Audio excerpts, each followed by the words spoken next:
उम्मीद है आप लोग बढ़िया होंगे क्योंकि यहाँ तो एवरीथिंग इज फाइन, सब चंगासी।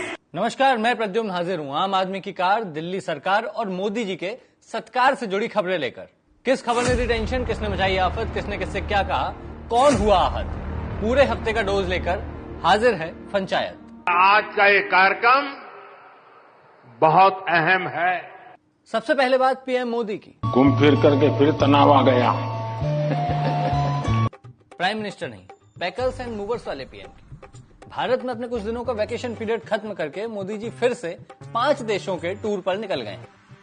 कभी कभी तो लगता है कि मोदी जी घूमने विदेश नहीं जाते बल्कि घूमने यहाँ आते हैं। बात तो सही है।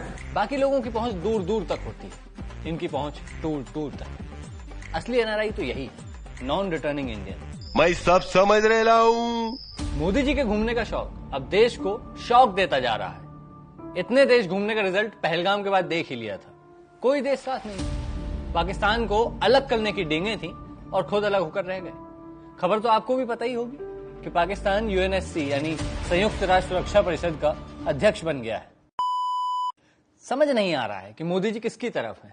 इधर मोदी जी विदेश गए, उधर पाकिस्तानी अकाउंट भारत में वापस आ गए। मास्टर स्ट्रोक के नाम पर जो बैन लगाया था वही बैन मास्टर स्ट्रोक के नाम पर हटा दिया गया। अब लग रहा है मोदी जी की नसों में गरम सिंदूर नहीं, ठंडा अमचूर दौड़ रहा है। भाजपा चाहे तो अगले चुनाव के लिए ये नारा दे सकती है, सत्ता के नशे में चूर, नसों में दौड़ रहा अमचूर। खैर, मोदी जी भी गजब अवतारी हैं। उनका एक ही फंडा है, याचना नहीं अब रण होगा, हर एक देश में भ्रमण होगा। अब भ्रमण होगा तो अवार्ड भी मिलेगा। हर देश का हाईएस्ट सिविलियन अवार्ड पा चुके हैं। ऐसे ऐसे अवार्ड जिनका पता उन्हीं देश वालों को तब चलता है जब वो मोदी जी को मिल जाता है। कुल 195 देश हैं, इनका टारगेट है 200 देशों से अवार्ड लेने का। अब आप सोच रहे होंगे 5 बचे देश कौन से हैं?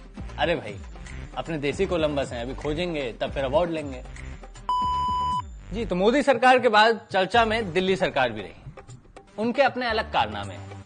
ऐसा कारनामा जिसने एक झटके में 62 लाख कारों को बेकार कर दिया। फरमान सुना दिया गया कि 10 साल पुरानी डीजल और 15 साल पुरानी पेट्रोल कारों को तेल नहीं मिलेगा और उन्हें पेट्रोल पंप से ही उठा के स्क्रैप कर दिया जाएगा। हाल देख रहे हो, सीजन आम का है, लेकिन सरकार आम आदमी को चूसने में लगी है। मस्त जोक मारा रे, ये हंस रहे हलकट हंस। सरकार कुछ और न करे तो इन कारों में वही तेल डाल दे जो वो जनता का निकाल रही है। मस्त प्लान है। बवाल हुआ तो इस पर भी सरकार ने यूटर्न ले लिया। दिल्ली सरकार की बात चल रही है तो सीएम रेखा की भी बात कर लेते हैं। सीएम बन गई रेखा। रेखा वो अपना नया बंगला सजवा रही हैं। 24 एसी, 6 टीवी, 10 लाख की जुआ। तुम्हारे पास क्या है गरीब? खैर, इस सब के समेत 60 लाख रुपए का खर्च करके महल सजाया जा रहा है, वो भी ऐसे देश में जहां पर हर आदमी पर लगभग 5 लाख रुपए का कर्जा है। कुल मिलाकर फिजूल खर्ची में सीएम रेखा सीमा रेखा पार कर चुकी है। इलेक्शन से पहले शीश महल पर हल्ला करने वाले अब शीश महल बना रहे हैं। बाकी मुझे लगता है कि शीश महल कम, टीस महल ज्यादा है।